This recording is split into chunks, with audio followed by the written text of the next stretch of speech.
here's Mike Winters. And good morning, 23 minutes after 8 o'clock. Joining us in studio this morning is Mr. Don Weld and Mr. Carl Jacobsen from Bitter Lake National Wildlife Refuge. How are you guys doing this morning? Great. Doing good. Thanks for having us, Sean. Good to hear. Good to hear. And welcome to Morning Without Mike Winters. So, obviously, hot on the heels of Dragonfly Fest 2022. How were things? We did good. Yeah? It was a real good one. Excellent. Carl just told me, guessed about 1,100 1,100 people. on one day. That's not dragonflies. That's people. Yeah.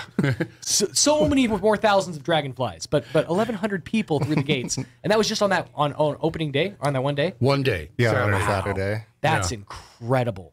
That is absolutely incredible. Yeah, it was a And great they were- turnout. Friday night, we maybe had, because we can only put so many in there, maybe about 50, 60 people that came for the Friday night presentation. Right. And then maybe another 20 or 30 people who took the overflow tours on Sunday morning. Oh, awesome. So Very cool. So yeah, if you couldn't fit it in on Saturday, we were able to get you in on Sunday. Yep. You know, it was funny. I was toying with the idea of taking my kids out to Bitter Lake to check out the dragonflies. As I was thinking about doing that, there was a dragonfly that whipped by my daughter's head, and of course, dragonflies when they fly, I don't know if it's just a defense mechanism or if it's what they do all the time. They click. yeah. They click loudly. My daughter's on the spectrum. She didn't take it too kindly to the clicking. It was a good solid half hour of talking her down and explaining to her the dragonflies can't hurt you. They're just pretty and they're loud. At that moment, I was like, we're not going to Bitter Lakes today. So I was not amongst the 1,100. But it is great to hear that it was a good turnout. Well, And, that's too bad, because if you'd gone and taken a tour, the tour guide would have actually captured some dragonflies and let you look at them up close really? and actually hold them. Really? Yeah. That's maybe not her. I mean, that's the thing is, Well, she would have gotten a whole she would have. kick out It of would have been one of those things where it's like, well, she needs a special tour, maybe all of her own. Maybe we'll do that. Maybe we'll do a one-on-one thing. Maybe I can There you go. get with you after the show. But I would love that experience. That is amazing to get up close and personal with nature like that. That's absolutely phenomenal. We had butterflies definitely. the same way. We were released about 200, Yeah, 200 butterflies. Yeah, we released a lot of monarch butterflies. and the kids got to release them. So we'd take a butterfly and put it on the kid's hand and watch it float away. That is so cool. And they're just reopening the butterfly exhibit over here at the zoo. So it's kind of interesting cool. that kids are the knowledge and the interest in butterflies has kind of like blossomed here in Roswell. It has. It's nice to see. So obviously a huge success with Dragonfly Fest, and some things maybe are you guys already started the planning for next year's festival? Of course. Yeah, I think The day after? Yeah, it's a year-round process.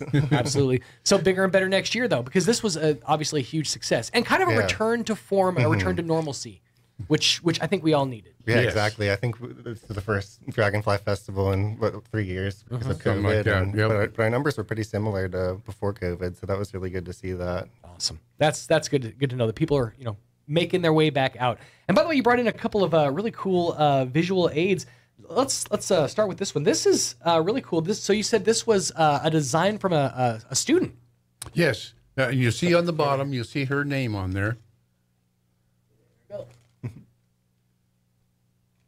Check it out. So this is it was designed by Kimber Lucas Yes. was the artist, and she is a 5th grader.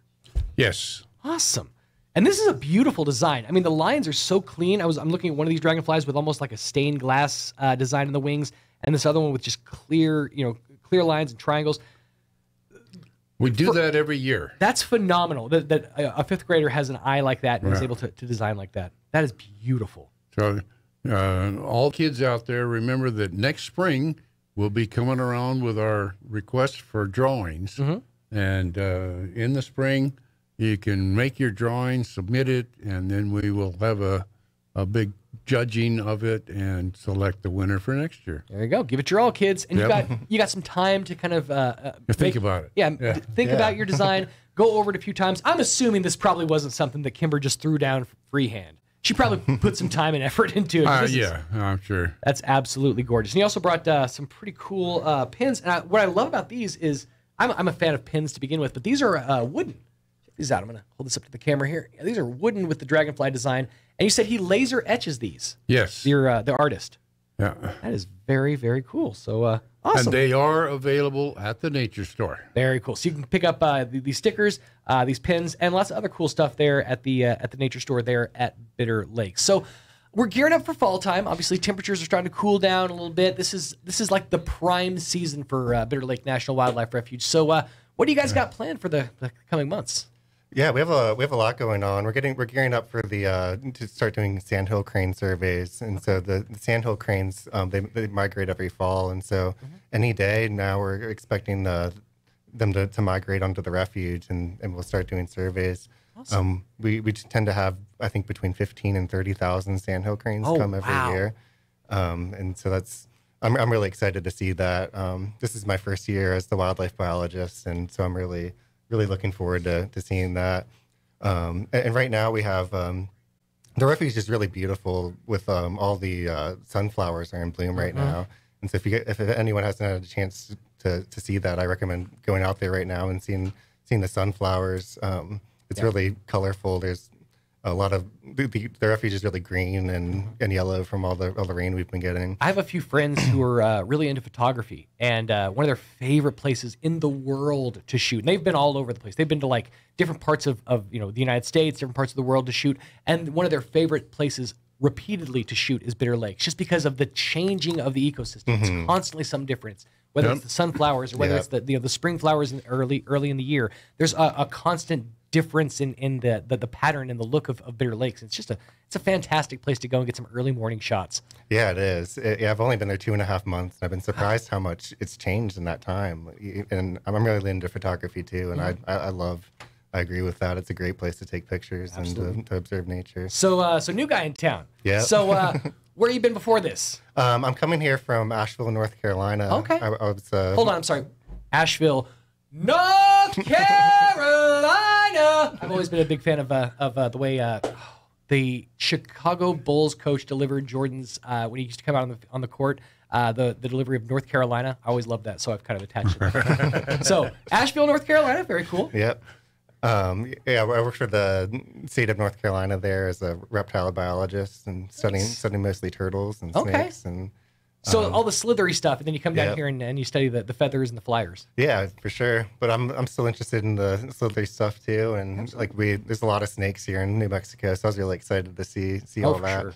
Oh, absolutely, yeah. Lots of danger, lots of dangerous snakes out there. You just have to be knowledgeable. That's what it comes down to. Yeah, you just have to keep your distance. I mean, the rattlesnake doesn't want to hurt you, and so you just gotta keep a safe distance. Respect his space, and he'll respect yours. Exactly. Simple as that.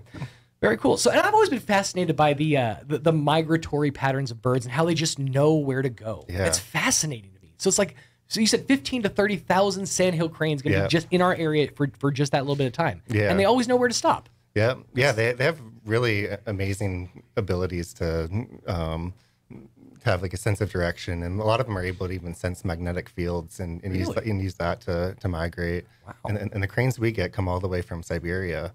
They migrate to Siberia in the summertime, and then they nest up there and then fly back. It's quite the flight. Yeah. That is International flyers. Absolutely. Yep. We made sure that they're all like clean. They're not taking any of our secrks back. Yeah. I'm just saying, we got to make sure. If they're flying over international waters, we need to make sure to check them before they fly out of here. I know they're chipped and stuff, but there's other stuff. So you said you're going to be doing the surveys for the next was it month? Well, we'll be doing the surveys from when they come to when they go. Okay. So we tend to do it from the end of September until March. What does that entail? So for the sandhill crane surveys, we actually go out before the sun rises, and so the cranes they stay on the refuge overnight, and then they fly away early in the morning, and they go to like the farms and a lot of other places like in the county around, and then they fly back right before sunset. So we go out there before an hour before sunrise, and we count how many sandhill cranes fly over us.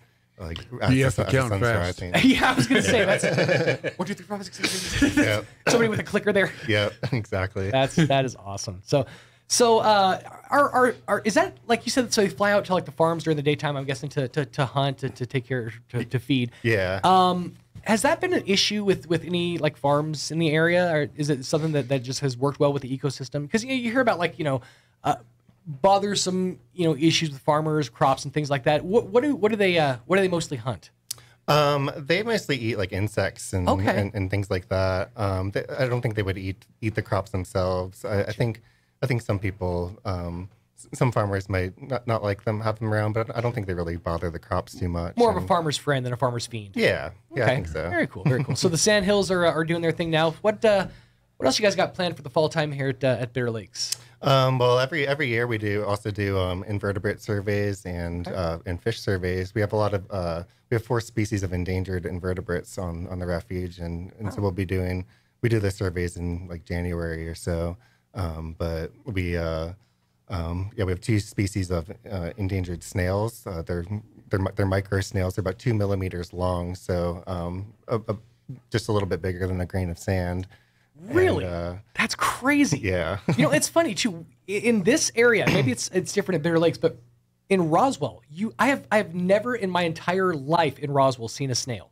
Now I went up the hill to Ruidoso and we stayed at a cabin up in the mountains. And after a nice mountain rain, the entire front yard and front porch were covered in snails. Oh wow! It was insane. It's like the first time in my natural life I've ever seen snails up close. Cool. But it's just so you don't see those, see things like snails in places like Roswell. But out at Bitter Lakes, you have stuff like that. Yeah, and you have to look for them because they're They're small. little tiny things. Oh, of course. And that's something also to keep in mind is it is a refuge. Of course, when you go out to Bitter Lakes, it's open to the public. So take pictures, be a part of the wildlife, but be careful out there. Let's keep the ecosystem the way it is. Don't take of anything. Just take pictures and leave only memories, as they say. Yep, exactly. That's very important. So, but the wildlife refuge is open. It is open to the public. What's up for grabs out there at the refuge? What can people expect when they go out? Right now they can expect to see a lot of like the sunflowers, like I was saying, and we have a lot of water birds in our different wetlands, and it's really colorful right now with all the flowers, and it's really green right now. It's since all this rain has come through, but. Yeah, a lot of birds, a lot of flowers, and there's quite a diversity of wildlife there. I think we get throughout the year 350 bird species that use the refuge. Wow. So there's a big diversity in birds. We have a lot of herons and ducks and cranes and a lot of like raptors too. We have a lot of owls and hawks and. It is migratory season. Yeah. Sure. So most of them are traveling through. Heading south. Yeah. So pretty soon head here to Cabo. Yeah. No, most species of ducks that I've ever met, they like to vacation on the beach. Yeah. Understand? Who doesn't? Yeah. Exactly. It's nice, get your web feet in the sand. Yeah. It feels good. They go as far south as the Gulf. Oh, really? Yeah. Okay. Some of them do. Yeah. That's amazing. And then they make Roswell a stop along the way. That's pretty cool. What this refuge is all about. It's an oasis in the desert here for them. It really is. And it's crazy if you look at it, because you look all around it. We have brown, beige. That's like the color of New Mexico. And then right out there, it's just green and lush, and the yellows of the sunflowers. It's absolutely beautiful. Yeah. Now, I know you guys do the tours, obviously, with Dragonfly Fest, but you guys do any kind of like private tours for schools or anything like that? I think we do this from time to time. I don't think we've been doing them recently, but the Friends group is trying to put together something of that nature. Okay. Especially for new members or members who have just re-signed their membership, extended their memberships. Okay. We want to put together some private like a perks tours. package. Yeah. Okay. So that we can take them. There are areas of the refuge that the public doesn't normally get an access to. Gotcha. Because it's protected. We need to protect that property. Sure. But with these tours, we can take a certain number of people more behind the scenes, you might say. You limit the footprint so it's not everybody going through. It's just a few people, and it kind of limits the impact. And that will be, when we get this set up, that will mostly be members only. Well, it will be members only, but whether they just to renew their membership or brand new members, we'll figure that out as we get into this. So let's talk about that for a second. If somebody wants to, if somebody's been listening and they're fascinated by nature like I am, they want to join the Friends of Bitter Lakes. How does that process go? How do they reach out to you? Usually, now this weekend, of course, is chili cheese, so yes, I'm not going to be there. The next weekend is the state fair. I'm not going to be there. So for a couple weeks, take a break. But yeah, normally we have the farmers market at Chaves County. We set up one of the stations there. You'll see the American Legion, Friends of Bitter Lake, and Alzheimer's. We run them all three right under one. Right there group. in the center there, because I know that's where they set up like right there. Right there in the center. Courthouse, the steps going up into the courthouse. And I will have membership forms there. Okay. Or you can actually go out to the Refuge. Nature store is open from 9 to 4 Monday through Friday. Okay. And there are membership forms there. And you fill out your membership. It's probably the cheapest membership you're going to find of any friends group. It's only $10 per person. Oh, wow. Or now I have to think here. Yeah. Of course, couples are a little more. I think they're 15 for a couple. And then we have corporate and student memberships as well. I think our students are only $5. Oh, wow. You show your student ID and you can get a membership. I think it's $5. And you get all the perks. You get the private tours that they're working on. You get all the all the extras. And you just know that every cent that you're spending with Friends of Bitter Lakes is going to benefit Bitter Lake Wildlife Refuge, benefit these conservation projects. Of course, pay for these surveys that they do throughout the years. I mean, all this stuff costs money. So this is definitely a need. That's how we were able to put on the Dragonfly Festival. We didn't charge people to go there. Right. It's free. Yeah. I mean, the only thing they had to pay for is to buy a hot dog from the Boy Scouts or an icy from the ice guy. The nature store, you buy products in the nature store, that money goes right back into the Friends to do things like the Dragonfly Festival, Cranes and Cocoa that's coming up, things of that nature, and to help with planting milkweed for the butterflies. The Pecos flowers, we help with that. The cost of actually getting out there, collecting the seeds and redistributing them. We help with paying some of the, now we've had a lot of rain, but we still have a water bill out there sometimes. Sure. So we help with paying some of that, or with seeding some of the areas for the birds, things of that nature. Sure. So all of that money goes right back into Refuge. Absolutely, and it's a necessity. So just remember that every cent that you're spending, that's going to a fantastic cause. Yep. So Cranes and Cocoa, you mentioned back there. That's coming up in the very near future. Yes, it is. The Saturday after Thanksgiving. In other words, you have your Thanksgiving dinner on Thursday. You vegetate on Friday. You murder 13 people at a Walmart on Black Friday. There you go. That's it. Right. And then on Saturday, you can go out and watch the cranes. Nice. What we do is on that Saturday afternoon, there will be a presentation. One of our members, Jim Montgomery, who a longtime member, he was around when they started the Friends group. He was one of the first Friends group people. He has recently moved to Santa Fe, but he comes back down. He came down for the Dragonfly Festival to do some of the bird tours. Awesome. He also will be here for the Cranes and Cocoa to do a presentation on the cranes, which he does every year. So he's a big advocate for this whole refuge thing, and he will be doing a presentation that afternoon, Saturday afternoon, starting about 3:00. Okay. Once the presentation is over, it's probably getting pretty close to dark. Then we'll do a little caravan out around the loop and to see if we can figure out where the cranes will land that night, so that line up, and you can watch the cranes come in from their daily And feeding. that's like right at dusk, or is that after nightfall? No, right at sunset. Awesome. As the sun's going down, you'll see them coming in. Oh, And sometimes we have seen clouds of them I come can in. only imagine. I'm just picturing in my head just the backdrop of, because I've been out to like Carlsbad Caverns when the bat, for the bat flight, and just kind of a reverse of that, just seeing just these Same idea. clouds of cranes coming in for the night. That is Now, that's what Carl gets to see in the mornings when he's doing the crane counts. He watches them go out. yeah, but he doesn't watch as closely because he's sitting there going. Yeah, that's right. So he doesn't get to enjoy it as much. But very cool. So that's the Friday after Thanksgiving. Saturday after Thanksgiving. Excuse me. Right. That's going to be happening with Cranes and Coco. So it sounds like you guys have a busy schedule of events out there at. Wow, Bitter Lake. Yeah, definitely. Yep. So folks want to learn more about you guys, about Friends of Bitter Lakes. How do they go about doing so? Come on out and visit. Yeah. Just come experience it for yourself, right? Yep. Yeah. I sort of put you Come on the out spot. and- Sorry, guys. Come on out and see the refuge and see what it's all about, and Yep. and we'll Take a we'll show tour you around the loop. And one other thing, we just this last spring, reopened a bird blind.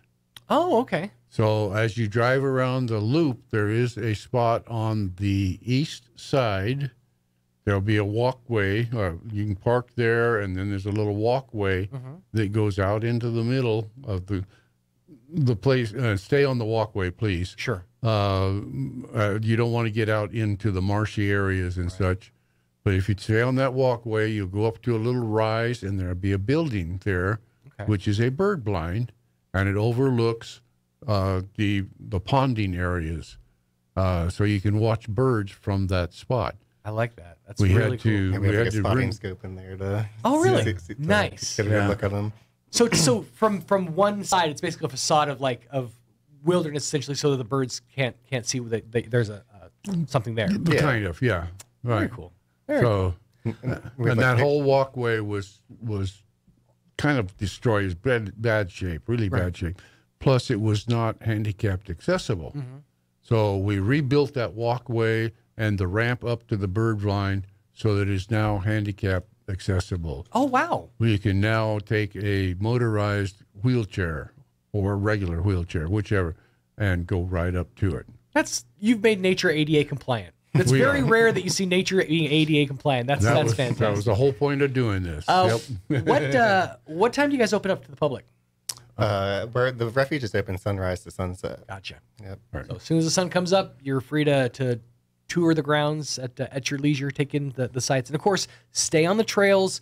Like we said, don't let's keep our footprint as small as possible when we're out of the refuge. That's Yeah, the whole that's point of that absolutely. refuge is it's nature. You want to go recreation and swim and things like that. Go out here to bottomless lakes. That's what they're for. That's right. They're there Something for that everybody time. here in Roswell, but if you're at Bitter Lakes, let's respect nature while nature Right. Yep. respects us. Absolutely. And Christmas is coming on. Yes, very fast. So the nature store, like I said, open from 9 to 4, Monday through Friday. Tremendous gifting opportunities. Absolutely, and one of a kind gift ideas, like these buttons. You send won't something find like this to your family, and I have family in Oklahoma. They would love stuff Yeah. like this. Yep. My mom she lived for a good solid decade and a half in Roswell. She loved Dragonfly Festival, so things like this are a reminder of her time here and just the little corner of the world that we have that nobody else has. Yep. It's fascinating. That what is it over? Is it 150 different species of dragonflies that travel through during Dragonfly Festival? Well, it's over 100. Yeah, so I think it's just over 100. That's dragonflies and amazing. I didn't even know damselflies. there were that many species of dragonfly, and they Yeah, all it's- come through. It's incredible. Yeah. You won't find that many species of the dragonfly in one relative location anywhere in the world. It's just right here. Just in this one group, the largest number in this compact area. Don't take it for granted, Roswell. Realize that we have something special right here in our backyard. Take some time, go out to take a family out, take a camera, and spend some time out at Bitter Lakes. It'll definitely be worth your while. Well, gentlemen, thank you so much for your time. Thank you, Appreciate Sean. having Thanks you for here. having us. Absolutely. Anytime you guys have anything going on, come on back to us. All right, we will And for sure. Welcome aboard. Thank you. Appreciate Absolutely. it. 13 Thank you, minutes Sean. away from 9 o'clock. Let's get you up to date with some local news.